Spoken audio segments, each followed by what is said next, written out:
여러분, 돌잔치 주인공인 이 아이는 제 아이입니다. 무슨 말씀이세요? 도대체 왜 이러시는 거예요? 여러분, 이건 사실이 아니에요. 제발 저 남자를 끌어내주세요. 남자의 큰 목소리에 놀란 손녀는 울기 시작했고, 가족, 친척, 손님들은 웅성거렸어요. 여러분, 행복해야 할 돌잔치가 단 한순간에 아수라장이 되었습니다. 하지만 이건 단지 시작일 뿐이었습니다. 그날 이후 드러난 진실은 상상조차 하기 힘든 일이었지요.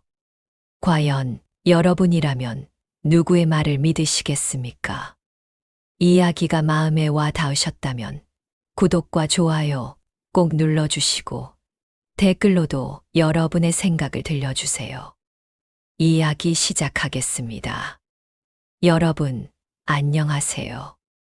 저는 76살 된 할머니예요.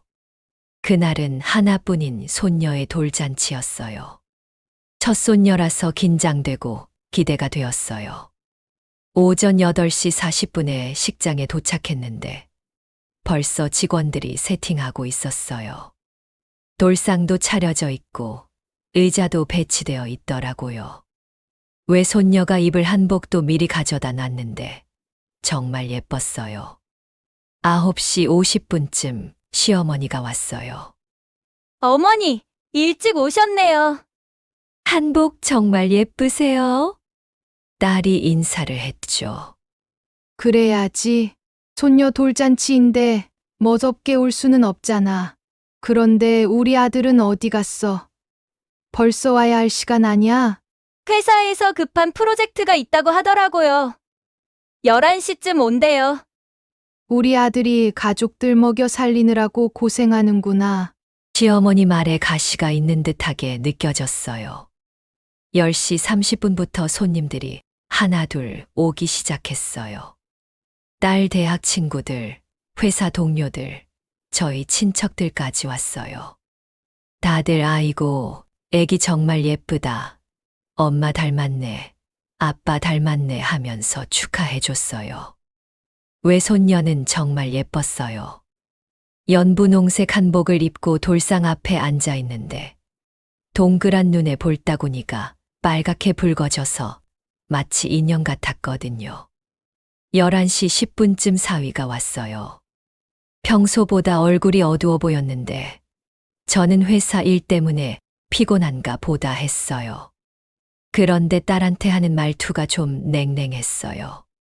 미안, 늦었다. 여보, 왜 이렇게 늦었어? 손님들 거의 다 왔는데. 회사에서 급한 프로젝트가 터져서 어쩔 수 없었어. 이해해줘. 그래도 우리 딸 돌잔치인데. 미리 말해주지 그랬어. 알겠어. 다음부터 조심할게. 딸은 사위가 평소와 다르게 차갑게 구는 게 서운했는지 입술을 꾹 다물고 있었어요. 사위도 뭔가 마음에 걸리는 일이 있는 것 같았고요.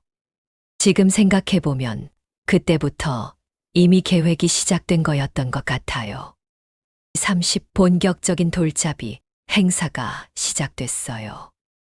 외손녀를 돌상 앞에 앉혀놓고 사회자가 이제 우리 예쁜 아기가 무엇을 잡는지 한번 볼까요? 하고 말하는 순간이었어요. 갑자기 예식장 문이 쾅 하는 큰 소리와 함께 거칠게 열렸어요. 문이 벽에 부딪히는 소리가 예식장 전체에 울렸습니다.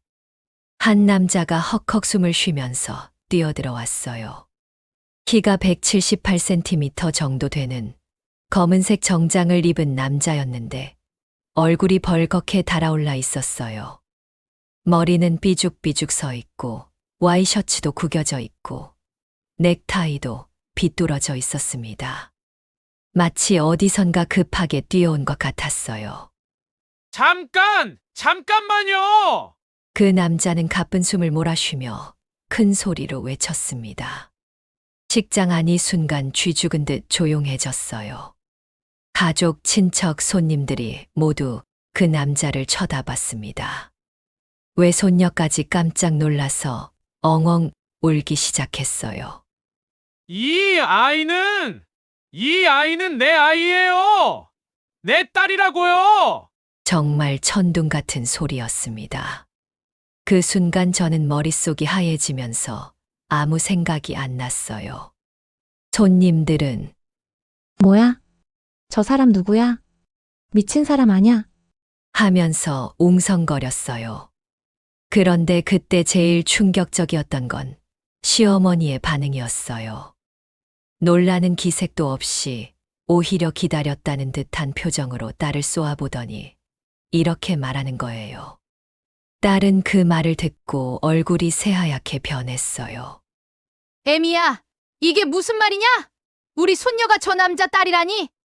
어머니, 저도 이게 무슨 말인지, 저 사람이 누군지도 모르는데, 손님들이 모두 보는 앞에서 말이에요. 딸은 그 순간 무릎이 꺾이면서 주저앉았습니다. 그 남자는 계속 소리치고 있었어요. 민지야, 자꾸 연기 좀 그만해. 그럼 내 딸이라도 돌려줘.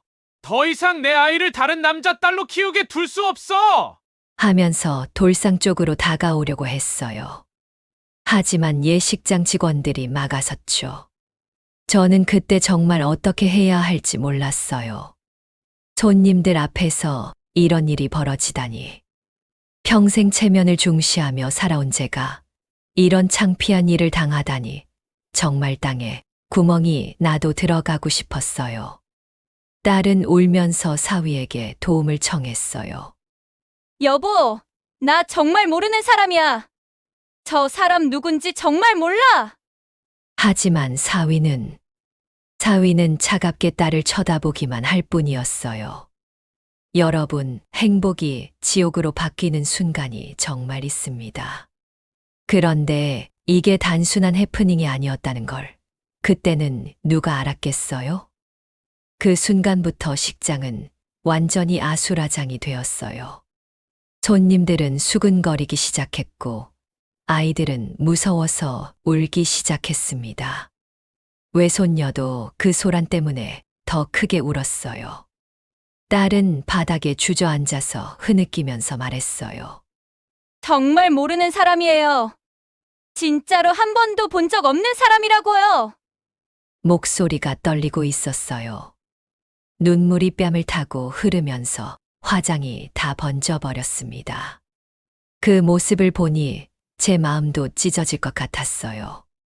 내 딸이 이렇게 억울해하는데. 하지만 시어머니는 전혀 불쌍해하지 않았어요. 오히려 더 매섭게 몰아붙였습니다. 모르는 사람이 어떻게 우리 손녀 얼굴을 알고 여기까지 와? 말이 돼? 정말 몰라요. 진짜 한 번도 본 적 없는 사람이에요. 그럼 저 남자가 거짓말하는 거야? 왜 하필 오늘, 하필 여기로 와서 그런 말을 해? 시어머니의 논리는 그럴듯했어요. 손님들도 고개를 끄덕이기 시작했습니다. 맞네. 모르는 사람이 어떻게. 뭔가 수상해. 이런 소리들이 들렸어요. 그때 제일 중요했던 건 사위의 반응이었어요. 딸은 눈물로 범벅이 된 얼굴로 사위를 바라보며 간절히 말했습니다. 여보, 내 말 믿지? 정말 모르는 사람이야. 나 바람 피운 적 없어. 당신만 사랑해왔잖아. 하지만 사위는 딸을 쳐다보지도 않았어요. 고개를 돌리고 시어머니 쪽을 바라보더니 이렇게 말했습니다. 어머니 말씀이 맞는 것 같아요. 모르는 사람이 이렇게 확신을 갖고 올 리가 없죠. 그 말을 들은 순간 딸의 얼굴에서 모든 희망이 사라졌어요. 남편마저 자신을 믿어주지 않는다는 걸 깨달은 거죠. 여보, 진짜야. 정말 모르는 사람이라고. 그 순간 그 이상한 남자가 다시 소리쳤어요. 민지야, 우리가 헤어질 때 네가 임신했다고 했잖아. 그 아이가 바로 저 애야. 손님들이 완전히 술렁거리기 시작했어요. 뭐야, 정말 아는 사이였나? 이런 일이 실제로.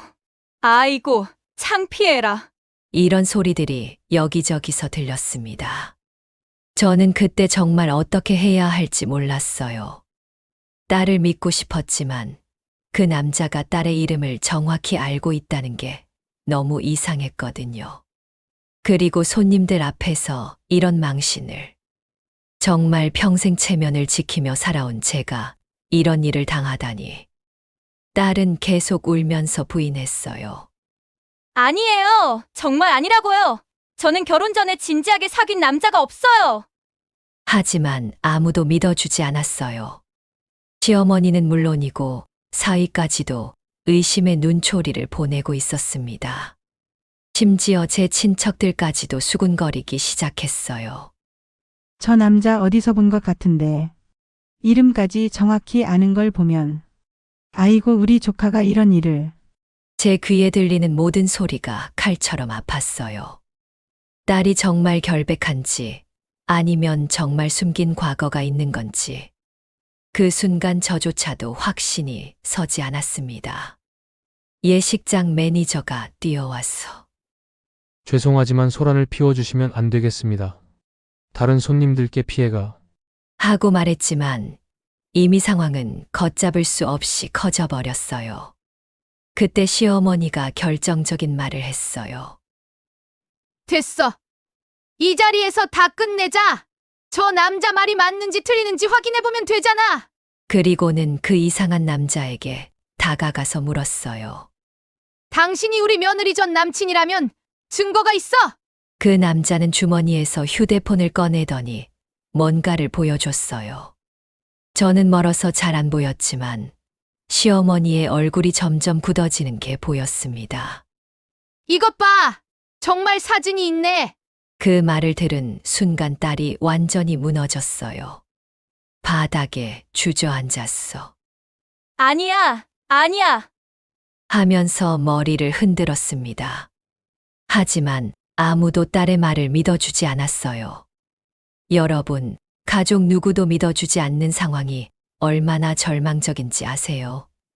딸은 어떻게 살아남을 수 있었을까요? 정말 상상도 할 수 없는 시간들이 기다리고 있었습니다.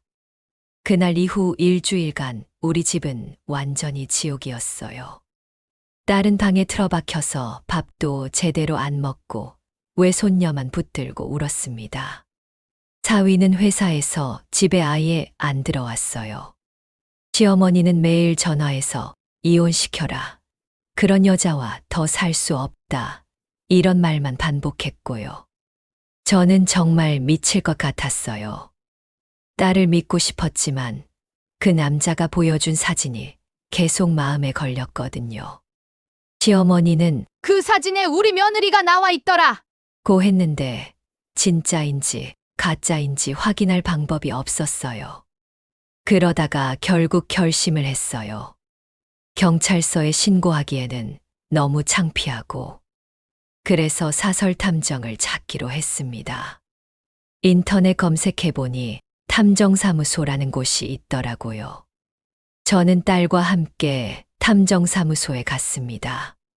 30대 후반으로 보이는 남자 탐정이 저희를 맞아주었습니다. 어떤 일로 오셨나요? 제 딸이 돌잔치에서 이상한 일이 생겼어요.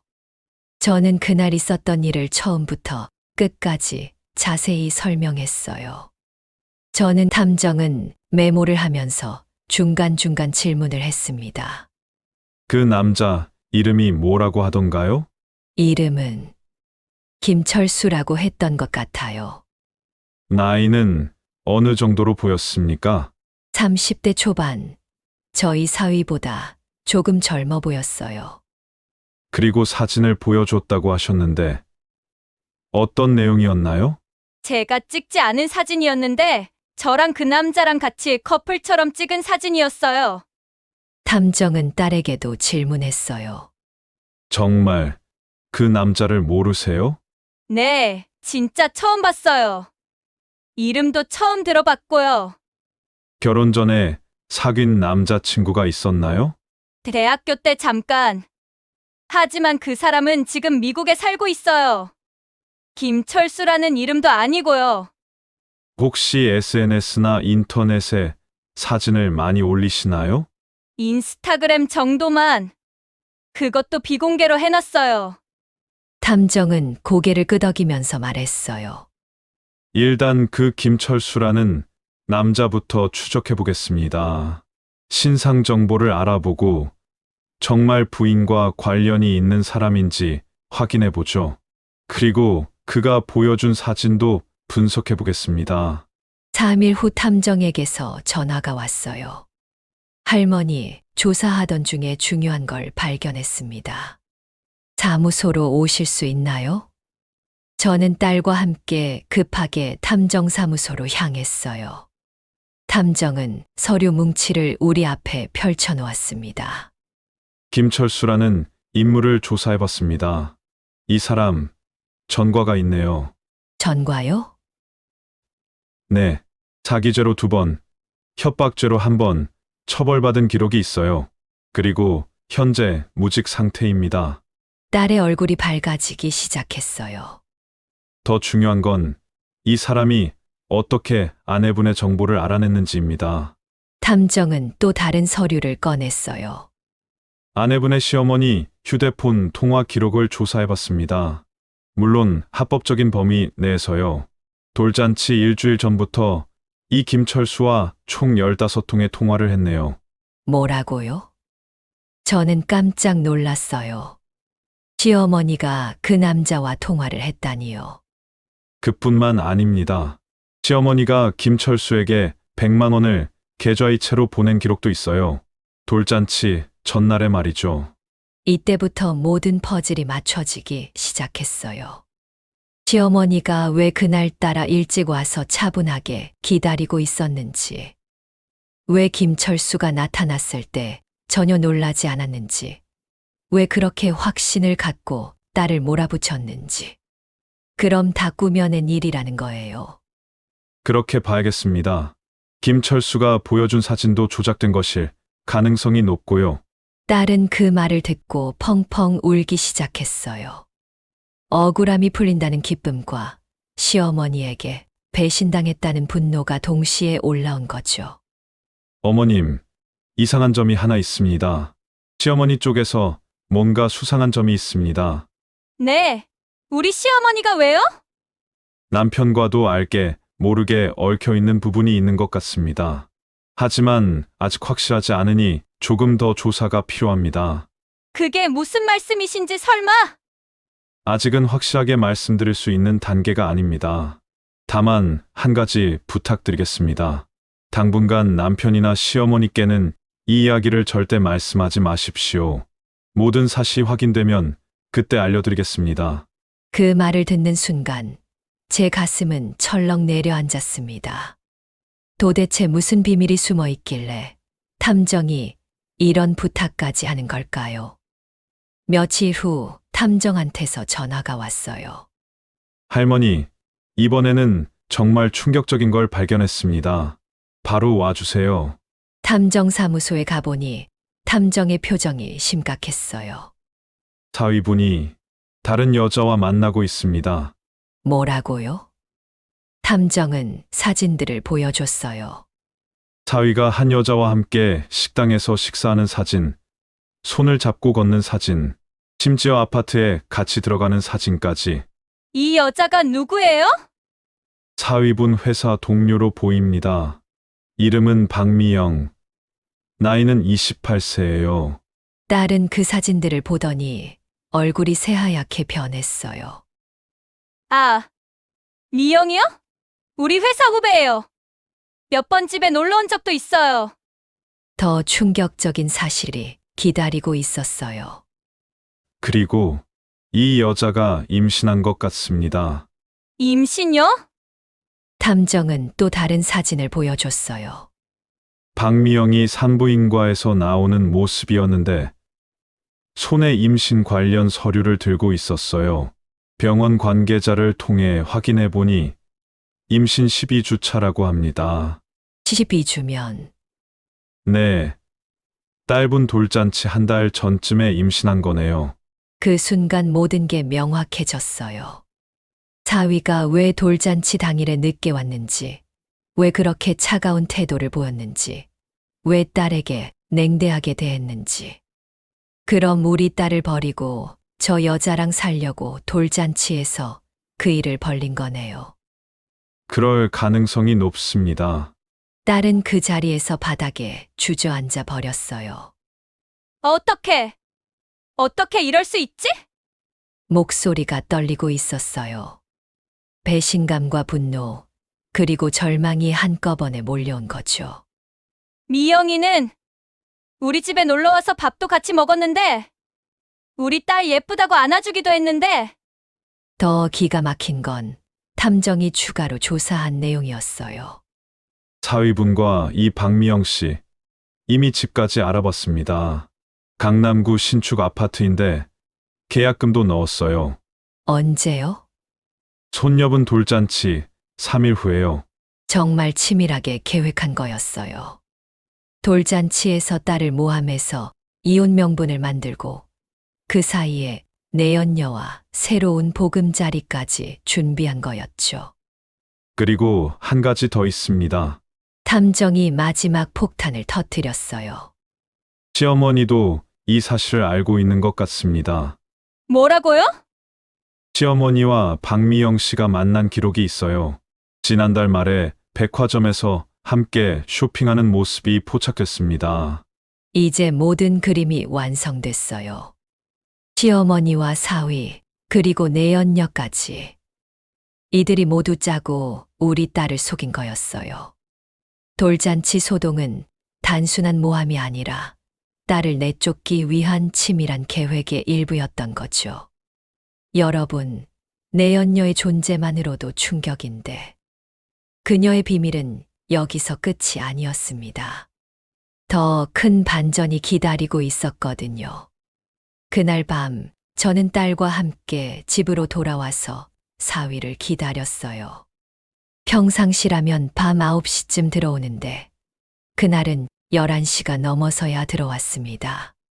아마 내연녀와 함께 있다가 온 것 같았어요. 여보, 우리 얘기 좀 해야 할 것 같아. 딸이 조용한 목소리로 말했어요. 하지만 사위는 대답도 없이 넥타이를 풀면서 방으로 들어가려고 했습니다. 잠깐, 어디 가? 우리 딸이 얘기하자는데. 제가 막아서자 사위가 짜증스러운 표정을 지었어요. 어머니, 지금 늦었으니까 내일 얘기하면 안 될까요? 안 돼! 지금 당장 해야 할 얘기야! 딸은 탐정이 준 사진들을 테이블 위에 펼쳐놓았어요. 사위와 박미영이 함께 있는 모든 사진들을. 사위는 그 사진들을 보더니 잠깐 당황하는 기색을 보였지만 곧 태연한 척했어요. 이게 뭐예요? 당신이 바람 피우는 증거야! 딸이 소리쳤어요. 목소리가 떨리고 있었지만 분노가 가득했습니다. 바람? 뭔 바람이야? 회사 동료랑 업무 얘기하는 거 가지고. 업무 얘기를 손잡고 해? 산부인과도 같이 가고? 딸이 박미영이 산부인과에서 나오는 사진을 들이밀었어요. 사위의 얼굴이 굳어졌습니다. 미영이가 임신했다며? 12주 차라고? 그때까지도 사위는 부인하려고 했어요. 그건 내 아이가 아니야. 거짓말! 탐정이 다 조사했어. 당신 그 여자랑 3개월 전부터 만났잖아. 딸의 목소리가 점점 커졌어요. 외손녀가 깨서 울기 시작했습니다. 그런데 그때 사위가 갑자기 태도를 바꿨어요. 더 이상 변명하지 않고 오히려 당당해졌습니다. 그래. 맞아. 미영이 임신했어. 뭐라고? 그래. 미영이 뱃속에 있는 아이. 내 아이 맞아. 그리고 나는 미영이와 결혼할 거야.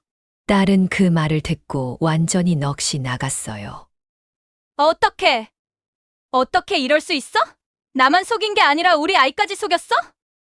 딸이 절규하듯 소리쳤어요. 외손녀를 품에 안고 눈물을 흘리면서 우리 딸은 뭐가 돼? 아빠 없는 아이로 키우라고? 네가 알아서 해. 나는 이제 새로운 삶을 살 거니까. 사위의 말이 너무 차가웠어요. 마치 처음부터 감정이 없던 사람처럼. 언제부터였어? 언제부터 바람 피웠어? 궁금해? 작년 겨울부터야. 네가 애 키우느라 나한테 신경 안 써줄 때부터 정말 어처구니 없는 변명이었어요. 아이를 키우느라 바빴던 게 바람 피울 이유가 된다니. 그때 시어머니가 집에 왔어요. 열쇠로 문을 열고 들어오더니 상황을 보고는 전혀 놀라지 않았습니다. 다 얘기했어? 네, 어머니. 시어머니가 담담하게 대답했어요. 어떻게? 어떻게 저한테 그러실 수 있어요? 돌잔치 때도 알고 계시면서. 딸의 목소리가 떨렸어요. 그때 시어머니가 폭탄 고백을 했습니다. 그래. 내가 다 꾸민 짓이야. 김철수도 내가 시킨 거고. 뭐라고요? 저도 깜짝 놀랐어요. 탐정을 통해 알고는 있었지만 시어머니 입에서 직접 듣는 건 달랐거든요. 왜? 왜 그러셨어요? 딸이 울면서 물었어요. 아들을 진짜 손자 낳아줄 여자와 살게 하고 싶었어. 너 같은 년은 우리 집 며느리 자격이 없다고 생각했거든. 손자요? 우리 딸이 손녀라고 손자가 아니라고요? 시어머니의 다음 말이 더 충격적이었어요. 그래. 딸은 손자가 아니야. 우리 집대를 이을 수 없잖아. 미영이가 아들을 낳을 거야. 여러분, 이 고백이 모성일까요? 아니면 뒤틀린 욕심일까요? 21세기에 이런 생각을 하는 사람이 정말 있다는 게 믿어지시나요? 그날 밤 시어머니의 고백을 들은 후 사위는 짐을 쌌어요. 옷가지와 중요한 물건들을 가방에 넣더니 집을 나가버렸습니다. 어디가? 딸이 붙잡으려고 했지만 사위는 차갑게 손을 뿌리쳤어요. 미영이 집에 가서 살 거야. 어차피 우리는 끝났잖아. 끝났다고? 우리가 언제 끝났어? 이혼 서류도 안 썼는데. 곧 보낼 거야. 변호사 통해서.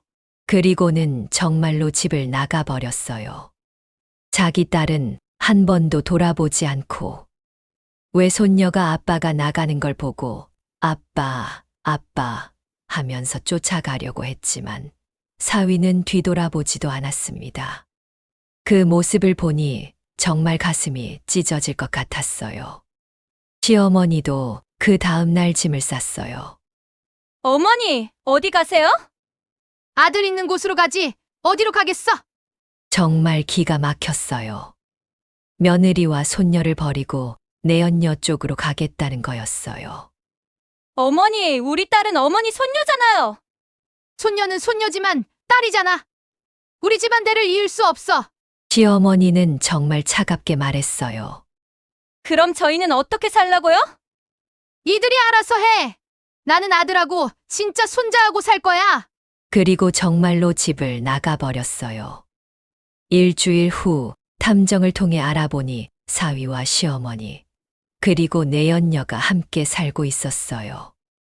강남에 있는 그 신축 아파트에서. 할머니, 더 충격적인 소식이 있습니다.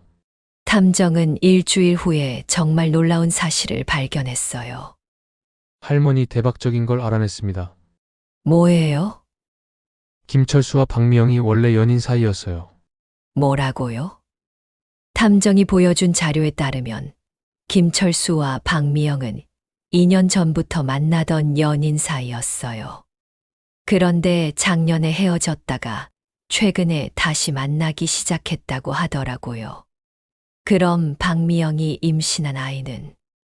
김철수의 아이일 가능성이 높습니다. 정말 충격적이었어요. 사위가 자기 아이라고 생각하는 그 아이가 사실은 김철수의 아이였다니. 정말 치밀하게 계획된 사기극이었어요.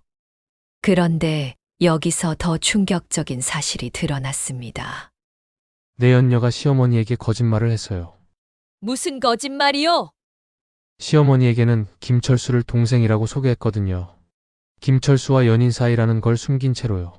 정말 복잡하고 치밀한 사기극이었어요. 내연녀와 김철수는 시어머니와 남편에게 과거 관계를 숨기고 돈 보고 접근한 것 같아요.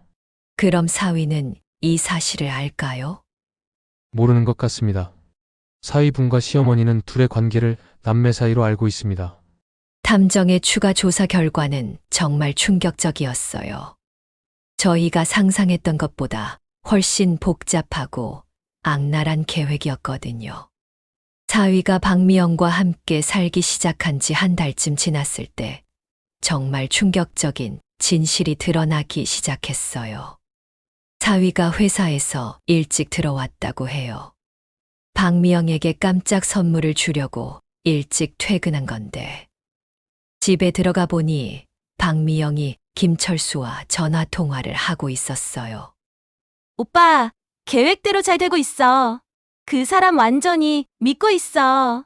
박미영의 목소리가 거실까지 들렸다고 해요. 사위는 깜짝 놀라서 몰래 들었대요. 응, 우리 아이라는 거 들키면 안 되니까 조심해. 유전자 검사 절대 하면 안 돼. 걱정 마, 미영아. 우리 계획 완벽하잖아. 그 남자 집안 돈만 뜯어내면 돼. 김철수의 목소리도 스피커폰으로 들렸다고 해요. 시어머니도 완전히 속았어. 나를 며느리로 받아들이려고 애쓰고 있어. 하하, 그 할머니도 참 순진해. 우리가 원래 연인 사이인 줄도 모르고, 내가 동생 행세하는 것도 모르고.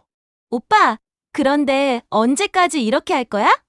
아이 태어나면 들킬 수도 있잖아. 그때쯤이면 재산 다 빼돌리고 튀면 되지. 미영아, 너 정말 연기 잘한다. 그 남자가 완전히 반했더라. 당연하지.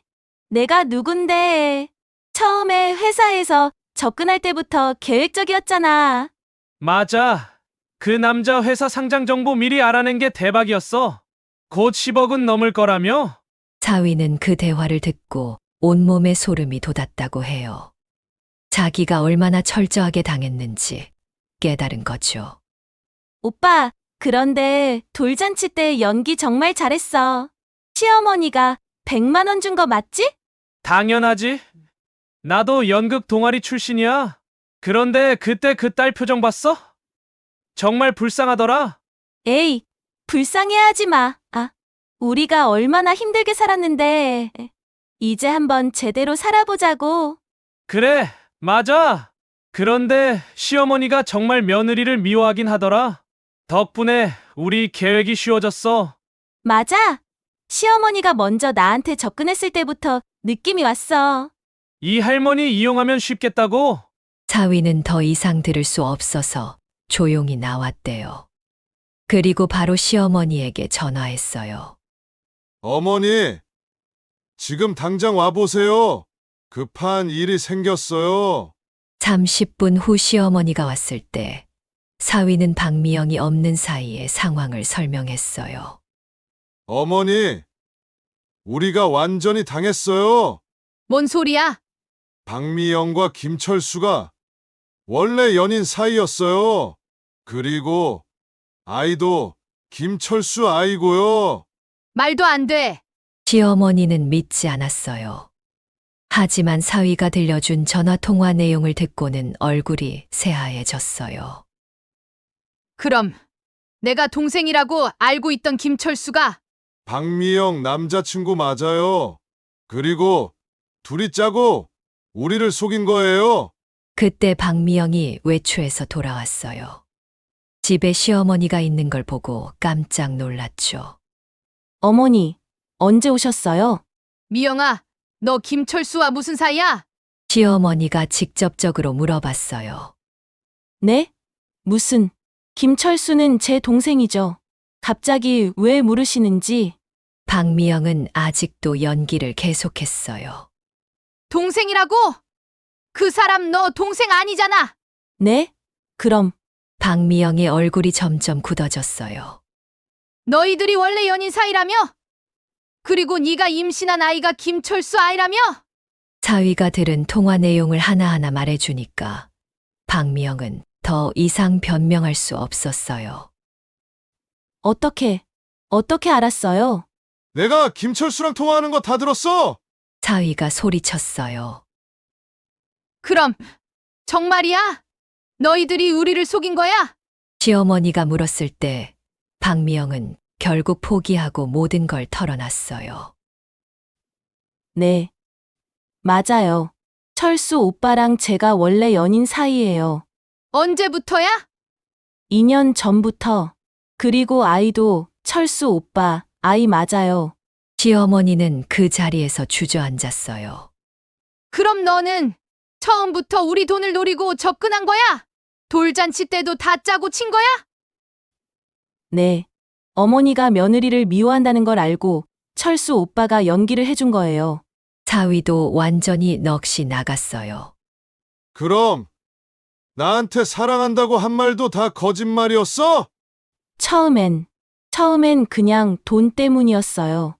하지만 나중엔 정말 좋아하게 됐어요. 좋아했다고?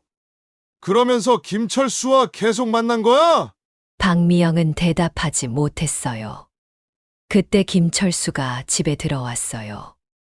박미영과 만나기로 약속했던 거죠. 미영아, 왔어. 김철수는 시어머니와 사위가 있는 걸 보고 당황했어요. 김철수야! 시어머니가 김철수에게 달려들었어요. 이 사기꾼아! 나를 이렇게 속였어? 아줌마, 진정하세요. 진정하라고? 내가 동생인 줄 알고 100만 원까지 줬는데 시어머니는 완전히 화가 났어요. 돌잔치 때 연기한 것도 모자라서 내 아들까지 속였어?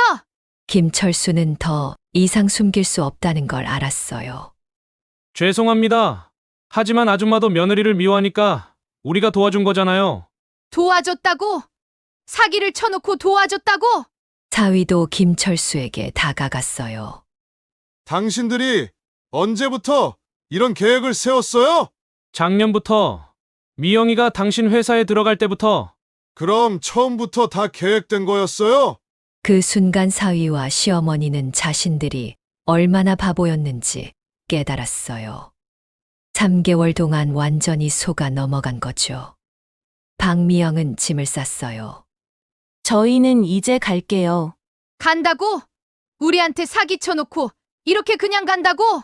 시어머니가 소리쳤어요. 우리한테 받은 돈은 어떻게 할 거야? 그건 나중에 갚아드릴게요. 하지만 박미영과 김철수는 그날 밤 짐을 빼고 사라져 버렸어요. 연락도 두절되고 사위와 시어머니는 그제서야 깨달았어요. 자신들이 딸과 며느리에게 얼마나 큰 잘못을 했는지. 어머니, 우리가 뭘 한 거예요? 아들아, 우리가 너무 잘못했구나. 두 사람은 서로를 바라보며 후회했지만 이미 늦었어요. 그들이 저지른 일은 되돌릴 수 없었거든요. 그 다음 날 사위와 시어머니는 저희 집에 찾아와서 무릎을 꿇고 사과했어요. 하지만 딸의 마음은 이미 돌아서고 난 후였습니다. 딸은 그들의 사과를 받아들이지 않았어요. 대신 더 강력한 방법을 선택했습니다. 엄마, 저는 절대 용서할 수 없어요. 이들이 저한테 한 짓을 생각하면 딸은 그동안 탐정을 통해 모은 모든 증거들을 정리하기 시작했어요. 시어머니와 김철수, 박미영의 단체 채팅방 스크린샷, 통화 기록, 계좌이체 내역, 그리고 DNA 검사 결과까지. 이 모든 증거로 소송을 걸 거예요. 먼저 이혼 소송부터 시작했어요. 사위의 불륜과 재산 은닉, 그리고 딸 명의로 받은 대출 사기까지 모든 걸 다 털어놨습니다. 법원에서는 딸에게 유리한 판결이 났어요. 재산 분할에서 70%를 인정받았고 양육권도 딸이 가져갔습니다. 그리고 사위가 딸 명의로 받은 대출도 사위가 모두 책임지게 됐어요. 재산이 10억 원이 넘는다고. 그럼 우리 딸이 7억 원 받는다는 거야. 저도 믿기지 않았어요. 그런데 정말 그렇게 됐어요. 더 통쾌했던 건 시어머니에 대한 소송이었어요. 딸은 시어머니를 무고죄로 고발했습니다. 돌잔치에서 거짓 증언으로 딸을 모함한 죄로요. 시어머니가 벌금형을 받았어요. 탐정이 알려준 소식이었어요. 벌금 500만 원과 함께 전과자가 된 거죠. 김철수도 사기죄로 처벌받았어요. 돈을 받고 거짓 증언을 한 죄로 징역 8개월에 집행유예 2년이 선고됐습니다.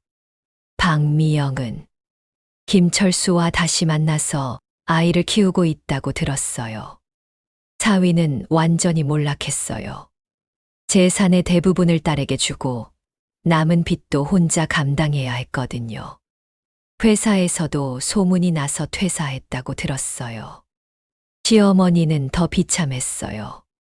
동네에서 완전히 망신당했거든요. 법원 판결문이 공개되면서 모든 이웃들이 시어머니가 며느리를 모함한 사실을 알게 됐어요. 그 할머니가 며느리한테 그런 짓을 했다며? 아이고, 손녀까지 버리고. 요즘 시어머니들이 너무하네. 동네 사람들의 시선을 견디지 못하고 시어머니는 시골로 내려갔다고 들었어요. 딸은 그동안 받은 스트레스와 정신적 피해에 대해서도 손해배상 소송을 걸었어요. 3천만 원을 청구했는데 2천만 원이 인정됐습니다. 엄마, 이제 정말 새로 시작할 수 있을 것 같아요. 딸의 얼굴에 웃음이 돌아왔어요. 우리는 받은 돈으로 새 집을 샀어요. 강북에 있는 깨끗한 아파트였는데 딸과 외손녀와 저 이렇게 셋이 살기에 딱 좋았어요. 딸은 새로운 회사로 이직했고 외손녀는 어린이집에 잘 다니고 있어요. 저도 딸과 외손녀 돌보는 재미로 매일매일이 행복합니다.